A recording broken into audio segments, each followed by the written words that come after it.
Is This a Great Game or What? With the Hall of Famer Tim Kirkshin. I'm his son, Jeff Kirkshin. I almost said I'm his dad, Jeff Kirkshin, because my hat just says dad on it, which I wore in spirit of having a podcast with my dad. What do you think of it, Dad? And you just had McKinley Hope, your beautiful daughter, on your lap before we went on. Being a dad, there's nothing better than that, Jeff. And doing your own podcast with your son, promise you, there's nothing better than that. I need to ask you something, though, Jeff. As you notice, I've got a bit of a cold here. And I noticed that yesterday. Yeah. I know. I'm starting to lose my voice. My question is that a good thing or a bad thing? Because it's my voice. If Dan Schulman loses his voice, that's really bad thing. And Mike Monaco, who was at the Little League World Series with us, so much fun. He lost his voice for a while and he was like apoplectic. Like, how am I going to get through this? You could still hear him and he was still great. But when you have a terrible voice like mine and you lose your voice, can that be a good thing? I'm just asking. Well, I don't think you've lost your voice yet. You can hear the strenuous effort it's taking, but it also is deepening your voice a bit, which I think is pretty great. Well, Jeff, that was kind of my question is if I don't have such a Mr. Haney from Green Acres type of twang to my voice, maybe this is a good thing. I know it sounds like I smoked 3 packs of cigarettes today, even though I've never smoked a cigarette in my life, ever. Me neither. Good plan on that. So my voice is a little raspy, but we're going to get through this. You know, as a singer and growing up in choir and then, being in an a cappella group in college, it was always so difficult for us tenors, right? So the tenor is the highest male singing voice, right? And then you have the baritone is in the middle, and then the bass is the bass, right? So when we would get asked to go do like the national anthem at a charity 5K on a Saturday morning, granted, most of us were up until 2 a.m. having a great time because we were in college, and then we all get up and we're singing the national anthem at 8 a.m. on a Saturday. All the basses were great because you wake up and your voice is deep and you don't need to warm up. And us tenors are like, I can't reach my notes because we always would have morning voice and raspy voice. And Jeff, speaking of vocals, how great was Todd Frazier with Carl Ravitch yesterday on our podcast? Jeff, he is a talented guy. He can really sing. Yeah, Am I wrong about this? No, he can. And the most important thing is he's confident. You know, when you asked him about his singing background, it was minimal, right? He sang in like junior high and that was it. He was in the church choir for 3 years. Yeah, but still not like, performing on stage in front of everybody by himself singing a solo. It's different things. And he was shy about admitting that he was, singing. But the big thing with being a singer and being a performer is going for it, is selling it. And he is a great seller. He would be great at a karaoke bar because he would have everybody in the palm of his hand. And that's half the karaoke singers I know aren't the best singers in the world, but they know how to sing karaoke because they look at the crowd and they point at them and they have them finish the line. And the performance is a big part of it. And Todd Frazier is a good singer, but he's an even better performer. And how great were he and Ravi yesterday? Seriously. It was Carl Ravitch, the voice of the Little League World Series, and then Mr. Little League World Series himself, the pin king, if you will, Todd Frazier. I thought the best moment of the whole interview was at the beginning. We gave him a pin that our friend Steve Strauss at Infinity Pins helped us put together of the 3 of you doing your 2 and 2. And then he turns around and says, well, I've got a pin for you. And it was just like a pin trading session with a bunch of kids for the first 8 minutes of the interview. And it was gold. Now, the rest of the interview is fantastic, but that was my favorite part. It was hard to beat that moment. Yeah, I agree. But him being an NBA referee was still my favorite part. It is absolutely hysterical. And if you haven't seen Todd Frazier imitating and any ref, but we're going to call it an NBA ref, you have to watch it. He's so comfortable in his skin. And Ravi is just so good next to him. Ravi's so good next to anyone, which is why he's such a great play-by-play guy, show host, because he is the greatest Ravi you dish than anybody else. And It was so much fun yesterday. We had such a good time.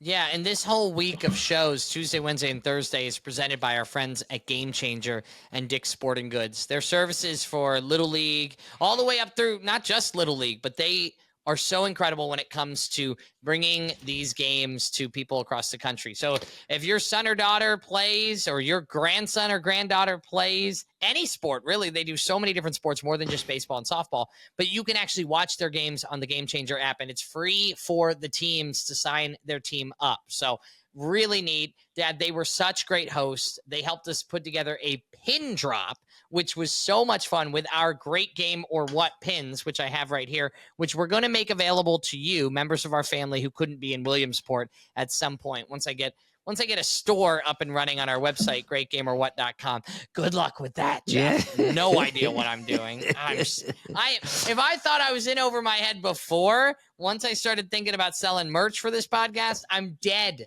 I'm dead, Dad. I don't know anything about selling merch. And I'm of no help, as always, about anything. And I apologize for that. Hey, something happened this morning, Jeff. I got a kick out of this. George Will texted me at 8 o'clock in the morning. Now, George Will is my friend. I've had lunch with him at least 50 times in my life. And I do all the talking, which I just find hilarious. You know, his intelligence level next to mine, I feel like Fred Flintstone sitting next to George Will. But he loves baseball. So I get this text from him at 8 o'clock in the morning. It was bizarre, I must say. He wrote, what is the record for the most 49 home run guys in the major leagues? 49. What a bizarre number that is. So I'm not sure if he meant 40, but I looked up the season in which there were most players with 49 or more homers. And in 2001, 7 players hit at least 49 home runs that year. So I got the right information to George Will today, and then I'm sure he went off and did his really important work, but he would much rather talk baseball with you. And I used to have lunch with him and Charles Krauthammer, another one of the great essayists of all time, the late, great Charles Krauthammer. So one lunch, Charles Krauthammer looks at George and I. We've just started, and he goes, these guys write about serious topics every day, all right? At least Charles did. And he looks at us and he goes, I read the front page for 30 seconds every day, and then I go straight to the box scores. Wow. And George Will looked at Charles and said, why do you waste the 30 seconds? That's what he said. That's how interested those two guys were in baseball. And to get a just out of the blue text from George Will, we got to have him on the show, right, Jeff? Yeah, we do. And Dad, I think it's important to note that things like baseball or whatever sport, the NFL, the NHL, whatever you're into, right? It can pass party lines. And I'm not going to go down this, but our country is more divided now than like ever, right? But to think that these people who write about politics every day and have their own political beliefs can just sit in a room and just say, I just want to talk about the box scores. I just want to talk about baseball. This is the beauty of our sport, is the numbers of it. People from all backgrounds can get behind that. The art of it, the fun of it. Is this a great game or what? Right. Wow. Jeff, it makes sense, doesn't it? Jeff, we are the escape hatch for people out there who have difficult jobs, sometimes difficult lives. We're here to hopefully make them feel a little bit better. Let's jump into the takeaways, Dad. I want to hear what's going on across Major League Baseball. All right, we're just going to have a couple. Ellie De La Cruz of the Reds, who's a ridiculous physical specimen. I can't even find a comp for him. 6'5", switch-hitting shortstop with that kind of speed, that kind of power, that kind of athleticism. It's ridiculous. So he went from first to home Tuesday in 9.11 seconds. Now, that wasn't even the fastest in the major leagues this year, and it wasn't even his fastest. He went from first to home last year in 8.71 seconds. So I'm going to ask you, Jeff, if we put you at second base, could you score before Ellie De La Cruz, who's at home plate? Would he pass you on the bases with you starting at second base? I don't think there's any way he can catch you if you start on second.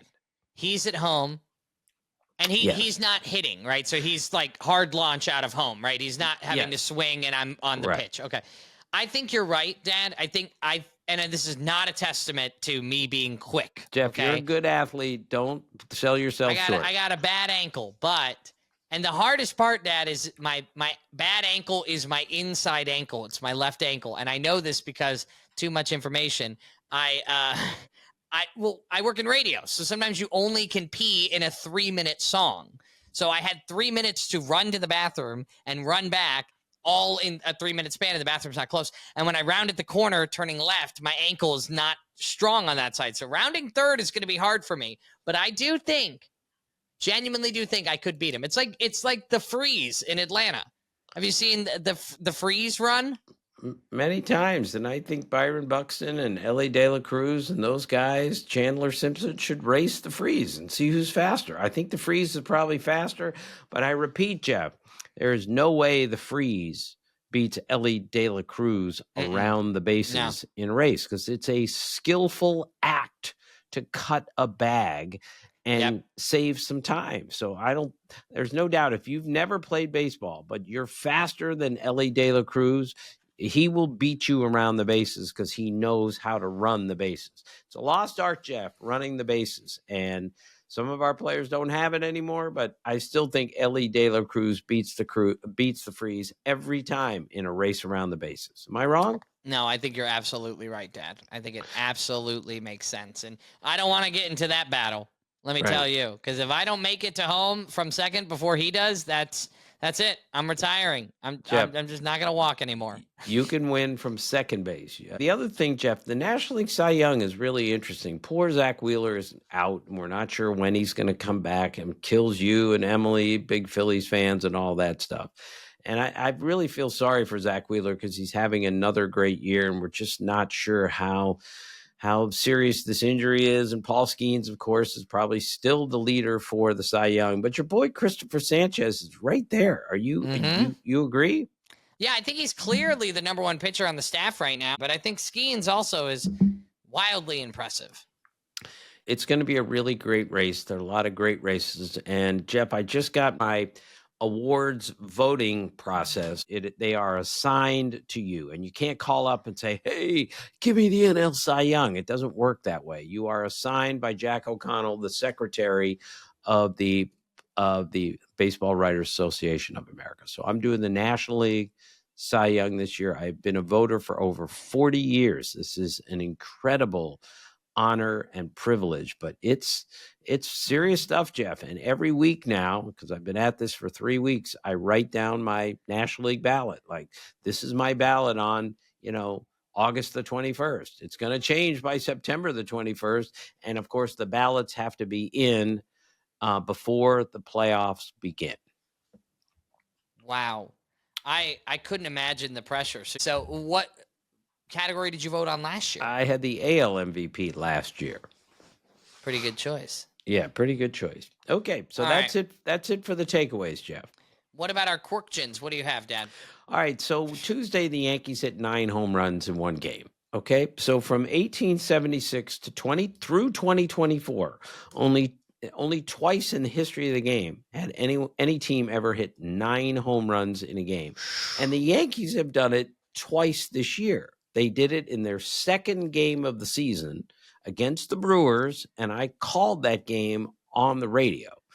And I also, in 1987, September 14th, the only game in Major League history in which a team hit 10 homers, not 9, the Toronto Blue Jays against the Orioles, I covered that game for the Baltimore Sun. So there have been 4 games since 1876 in which a team hit 9 home runs in a game, and I was at 2 of the 4. How great is that? It's just a homer fest when Tim Kirkson's in the stadium. No, it's just luck showing up like that, and I love it. So in 87, I'll never forget this, the Orioles were terrible that year. So about 2 weeks after this famous game, I'm walking through the Orioles offices, and Hank Peters was the general manager of the Orioles. And he's a great guy, mischievous at times, but mischievous like this.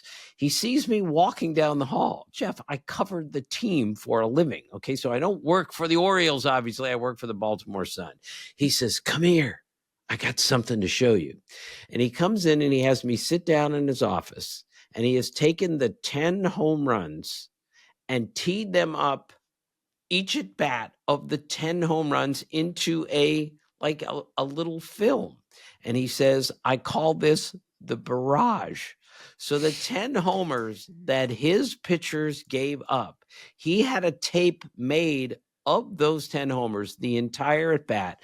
And he looked at me and he goes, we're going to show this to all of our pitchers in our organization about the proper way not to pitch. Okay. So I just got the barrage. I call it the barrage. I'll never forget. That was so long ago. And that was typical Hank Peters. He was just disgusted that his team could be at that spot, that he just needed to show someone. And he showed the beat writer for the Baltimore Sun. Needless to say, I wrote that more than once. By the way, in the last 10 days, Jeff, after that 9-homer game, 11 teams hit as many or fewer than 9 home runs. So the Yankees hit in one game as many or more home runs than 11 different teams in the previous 10 days. So It just goes to show you.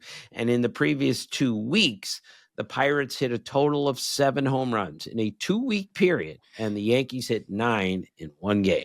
So the second question is related to what we're just talking about. Nestor Cortes gave up 3 home runs in one inning. It's the second time he's given up 3 homers in an inning this year. The rest of the pitchers have done it. In all of Major League Baseball, have done it 3 times. He's done it twice by himself. And he was the starting pitcher in that game that we were talking about, the second game of the season for the Brewers. And the Yankees' first 3 batters hit 3 home runs on 3 pitches off of Nestor Cortes. Just amazing how these beautiful little coincidences happen all the time. You know, I think looking back to that series, though, Dad, that could possibly be a World Series preview. It most definitely could be. The Yankees are really starting to put it together now. Of course, the American League is way up in the air. We'll see about that. So open, yeah. Right. Okay, from Nestor Cortes to Nick Fortes, who's the catcher for the Rays. Jeff, I've been watching his hit batters. We used this on the podcast on Tuesday, but he got hit 2 more times on Tuesday night, okay? So his last 9 plate appearances, he got hit by a pitch 5 times. 9 plate appearances, 5 hit by pitches. I told you John Kruk got hit by a pitch twice in his whole career. Mickey Mantle got hit 13 times in his career. Nick Fortes got hit 5 times in a 9 plate appearance stretch. It's unbelievable. The last guy to do that was Derek Dietrich in 2019. He got hit all the time. And if you ever saw Derek Dietrich with his shirt off, you would say he could get hit in every plate appearance and it wouldn't hurt him. That's how chiseled, carved that guy was. Boy, what an impressive physical character he was. And it didn't bother him that he got hit by a pitch because he got on first base, which is kind of the idea.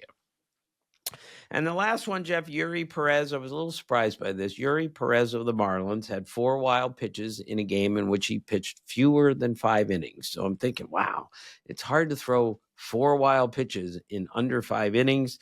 But it happened last year. A lot of things happened this year and last year, but Bobby Miller of the Dodgers had 4 wild pitches in under 5 innings last year. So it's only been 1 year since it happened. You surprised by that? I'm surprised. It's a lot of wild pitches. We're always seeing the strikeout numbers. You know, it's so funny because now you always say, Dad, different game, different era, right? And all of this is different game. Pitchers are throwing harder than ever before, and they're putting their head down and they're saying, I'm going to try to throw a strike, but really I'm just going to try to throw it really hard. Right. And that's what we're getting to in this game, and you can see that. So Coming up next on Is This a Great Game or What? On this date in baseball history, the greatest 38 and 39 of all time. And Dad, are you really going to try to tell us the greatest Yankee of all time? That's a tough question. I don't think so. But yes, I'm not going to try. I'm going to succeed in telling you who the greatest Yankee of all time is. That's coming up next.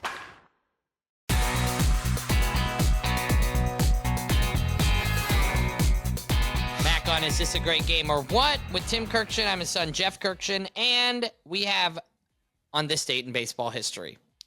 Right. So on this date in 1931, Babe Ruth hit home run number 600. And that's significant for a lot of reasons. First one ever to 600. When he got to 600, Jeff, the next most in Major League history was Rogers Hornsby at 293. So he had over twice as many as the next guy on the list, which is why later on in the episode, we're going to talk about best of all, Tim, and we're going to have the greatest Yankee ever. And now you already know who it's going to be because I just teased it tremendously. Okay, 1977 on this date, Jeff, Brooks Robinson went on the voluntarily retired list. So Brooks Robinson said that's enough, and that was the end of his career. And I've told you a million times, Brooks Robinson is the single nicest person that I've ever seen wear a major league uniform, not to mention be a superstar player. He's the greatest defensive third baseman of all time. And I think, and I've told you all of his stories about what a great guy he is, but he's an underrated offensive player, Jeff. Didn't get 3,000 hits, but he came awfully close. And he still holds the major league record, Jeff, for most games, most 1-0 games in which he drove in the only run in a 1-0 game. So I think I've told you this, but what do you think the record is? How many games do you think the Orioles won 1-0? And he drove in the only run? Gosh, that's so hard. It's really hard, Jeff. If you're way off, I won't be surprised because it's really hard. But just take a guess. Does he hold the record across Major League Baseball? Yes. So not Ted just Williams for the Orioles, but Ted obviously. Williams is second. Brooks Robinson is first. Answer 10. 10 games in his career. So he played in 10 one-run games in which he drove in the only run. That's impressive. Thought higher or lower? Honestly, and you're not going to believe it, I was thinking 10, but then I felt that was low, so I was going to go 18. So 10. I'll take 10. All right.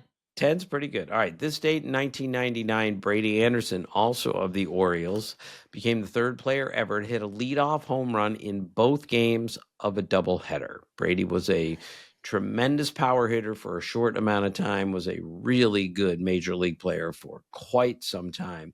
And back then we were joking, like, where did Brady Anderson's power come from? His bats must be corked. So I went to do a story on him for Sports Illustrated. And I was standing with him at the bat rack, and he looks at me and smiles because he's a funny guy. And he just looks at me. He goes, "The corked bats, they're over there." That's what he said. So Brady was in the MVP conversation. I want to say it was in 96. I wrote a story on him for SI. And this is my favorite Brady Anderson story. It's post game. He's gone to a restaurant, an outdoor restaurant, and some young guy comes up to him. This is Brady Anderson, who's in the running for the MVP of the American League. This guy looks at him and he goes, "I'm a sprint champion from Pennsylvania. I can beat you in a race anytime I want." So Brady Anderson, who should have said, "I'm having dinner with my friends here. I'm sure you can beat me in a race, but I'm going to finish dinner with my friend." Oh, Brady looks at this guy and says, "You think you can beat me in a race?" So he leaves the dinner table. He takes his shirt off. And in the parking lot of the restaurant, he dusts this guy 3 times in 3 races. And I thought, and this is the best part, my Brady Anderson story was already written for Sports Illustrated. I hadn't sent it in yet. I was waiting for one more. And Brady called me on the phone and said, "Dude, you're not going to believe what happened to me today."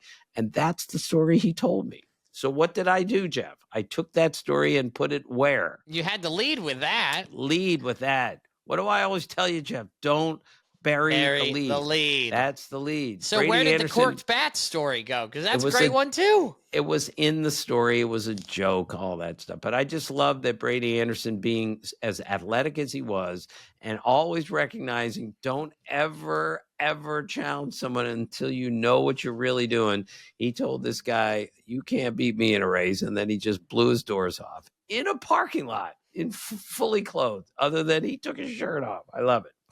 All right, a couple more. Craig Counsell was born on this date in 1970. Loved the Cubs manager, really smart, really funny. And, he's a Milwaukee kid. And the high school stadium is named after him because it's hard to become a major league player in Milwaukee. But this is more a story about Hank Aaron. So Craig Counsell told me while he worked for the Brewers, before he became the manager for the Brewers, he went to like a talk that Hank Aaron was having. So Hank Aaron is up on stage and he's talking about how cold it is and difficult it is in Milwaukee. And he says, out of nowhere, he says, and Craig Counsell, who's sitting in the stands, played in Milwaukee. We need to ask him how a Milwaukee kid ended up going to the big leagues.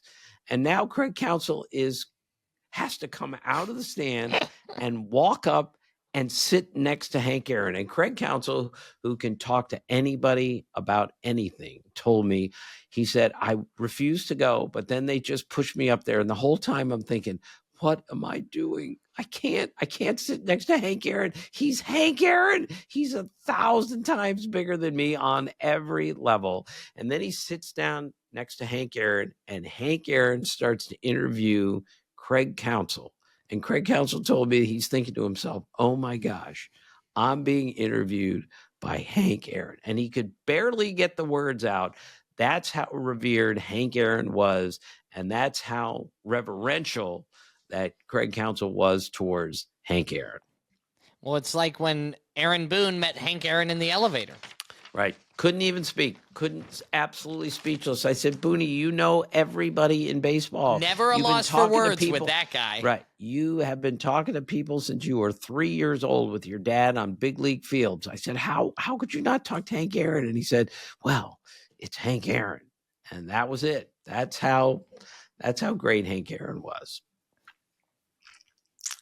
All right, Dad, let's move on from Ozzie to Oral. We're starting up number 38. Who's the greatest player to wear that number?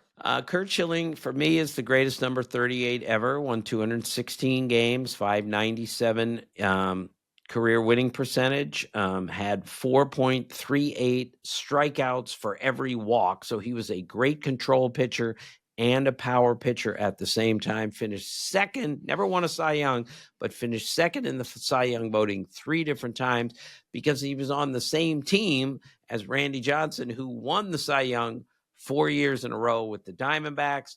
And of course, Curt Schilling did some amazing things with the Red Sox, championships, the whole bloody sock thing, amazing. And Jeff, here's the interesting part to me is that, we do Ozzie to Oral here, and 1 through 37, all 37 of those numbers, they're all retired to somebody along the way. The first number in our Ozzie to Oral that has never been retired by any major league team is number 38.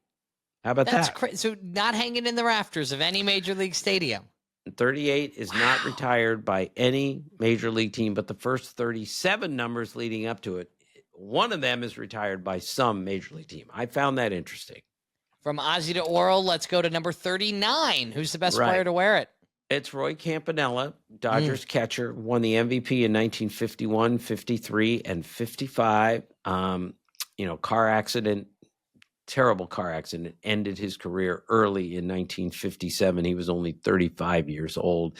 Roy Campanella was one of the great power hitters of all time, played on those great Dodger teams, was the leader of that team in so many different ways.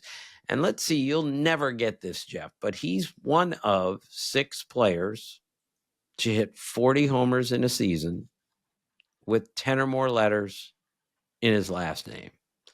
Now, this is a question that I get asked, like when I go out to a party, someone I don't even know asks me a question like this. And then, of course, I can't concentrate at the party and talk to any other human being until I get the answer right.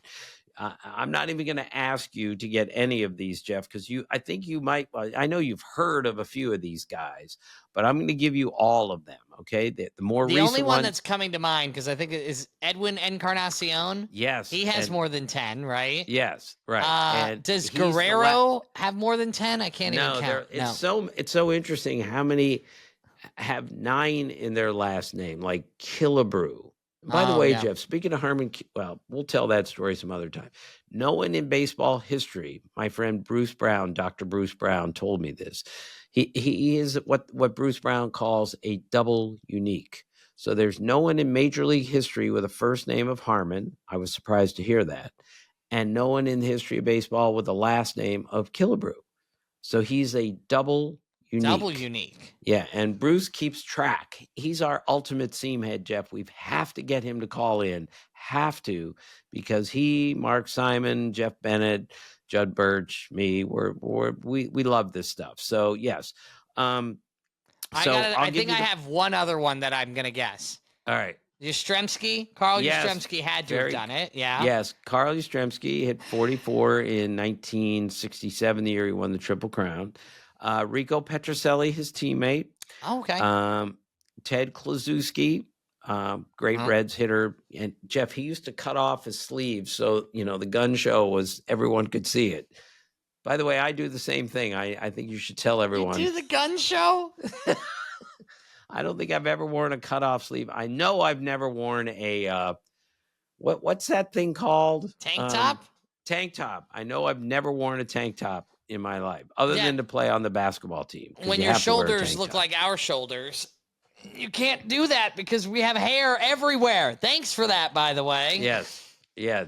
Well, you got to shave my back the next time I see you, Jeff. Talk about too much information. So it's Carl Yastrzemski, Rico Petrocelli, Ted Kluszewski, Curtis Granderson. Forgot to tell you that. Of the Yankees, yeah. Right. Edwin Encarnacion and Roy Campanella. Love that. Wow. Okay. So he's part of that Campy. Yeah, Campy. One of all-time greats, and a sad story how his career was cut short by a car accident. But in the time he played, boy, he was great. Three-time MVP as a catcher. Pretty darn incredible. Good. Talk about all-time greats. We're going to the best of all, Tim. This is where we pick one franchise, and you pick the best player in that franchise, and perhaps the most storied franchise when it comes to stars, the New York Yankees. No. Take the perhaps out, Jeff. Okay, there's no way around this. The Yankees are the greatest franchise in Major League history. There can be no argument here. Yeah. Okay, and when it comes to star players, I mean, I go like this. And this is my list, Jeff. Okay, I go Ruth, Gehrig, Mantle, DiMaggio, Yogi Berra, Jeter 6, Mariano Rivera 7, Whitey Ford 8. That's my top 8. So it's a double. Yeah, that's my top 8 for the Yankees. And people yell at me all the time for not. And we're going to get Aaron Judge on that list before long, I'm sure, if he's not already made it. But the last time I did the list. But Babe Ruth is number 1 on the list, Jeff. It can't be anyone else. We just said when he got to 600 homers, no one had half that many. Same with 700. When he got to 700, nobody had half that many. First one ever to hit 30, 40, 50, 60 homers in a season. 1920, when he became a full-time hitter, he hit 54 homers. And the next 3 guys in the American League didn't hit 54 homers combined. That's how great he was. And people say, oh, yeah, he out-homered a bunch of teams. Yes, of course he did in 1920. Out-homered by himself a bunch of teams. But my team, even though I wasn't alive back then, although some days I look like I was alive from 1926 to 1932, he hit more homers from 26 to 32 than the Washington Senators, the team I grew up watching. Wow. He out-homered a franchise for that period of time. That's how great Babe Ruth was. And again, Jeff, I've told you this story, but when I went to cover the Rangers in 1982 for the Dallas Morning News, the PR director was Bert Hawkins, one of the great baseball writers ever. Boy, did I learn a lot from him, not about PR, but about baseball writing, because he loved the game and he was all over it. And he saw Babe Ruth play. He saw Walter Johnson. He saw them all play. So the only time he gave me wasn't the only time, but he scowled at me when I said, Hawk, who's the greatest player you've ever seen? And he was taken aback and he goes, buddy boy, I'll take Babe Ruth and you can have the next 3. Wow. That's how great Babe Ruth was. So when people want to tell you that Aaron Judge, who I love, please don't anyone misunderstand how amazing Aaron Judge is and what he's doing right now. Mm-hmm. He's going to be one of the greatest 5 Yankees before he's done. There's no doubt about that. But when they ask me, is Aaron Judge the greatest Yankee ever right now? The answer is no, he can't be. Babe Ruth is still that. Although Judge is making progress every single day because the only team he ever played for was the Yankees. But just keep in mind, Aaron Judge doesn't have 17 career shutouts. That's how many Babe Ruth had, same as Pedro Martinez. Think about that for a second. And he has just under half the amount of home runs that Ruth had. Right. 355 Now, he didn't hit them all for the 714. Yankees, but it's still True. the same idea. Yeah, and Dad, I think I want to just say one thing when it comes to, people always have the debate. Could those kind of players play today? And the way you have to look at it is with Babe Ruth out homering franchises, clearly he figured something out that other batters hadn't figured out yet. So you're telling me you put that guy in today's game, give him 6 months to get, acclimated to what an iPhone is, and then you have him figure it out how to hit 100 miles per hour. I bet he could figure it out because he figured it out in his day. It out. But Jeff, you and I are in the massive minority on that. Most people don't think Babe Ruth would get a hit in today's Major League Baseball. I'm sorry. And Curt Schilling, who's our greatest number 38, he did this to me on Baseball Tonight. He said, Tim, you're so wrong about everyone that played 50, 100 years ago. You're so wrong. He said, Babe Ruth is Matt Stairs. Okay, Matt Stairs, by the way, hit 200 major league homers, was one of the great pinch hitters, and he had great power. It's not against things to say, hey, Matt Stairs was a good hitter, but right. Babe Ruth was better than Matt Stairs. Sorry. All right, Dad, let's wrap up today's show with a very special Team Tim, which we're loving, and I know members of the family are loving too, and loving that you are now responding to messages at greatgamerwhat.com. Good job, Dad. We figured that out on the phone. Yeah, well, huge. It took you 15 minutes with my phone to show me how to work things. How are your new apps? I organized all your apps. They feel good? They do. I did a bunch of crunches today, so my apps feel really good today. All right, that was a stupid joke. Let's move on. I had a couple of cheesesteak egg rolls yesterday as apps. They were great at the restaurant. All right, Jeff, this Team Tim is just a tribute to one thing, and that's to Todd Frazier, okay? Carl Ravitch was so funny with us yesterday, but Todd Frazier could sing. So in honor of our episode yesterday, Todd Frazier sang Arabian Nights from Aladdin, and he sang Frank Sinatra, Fly Me to the Moon. Come on. It was so good. Arabian Nights, like Arabian days.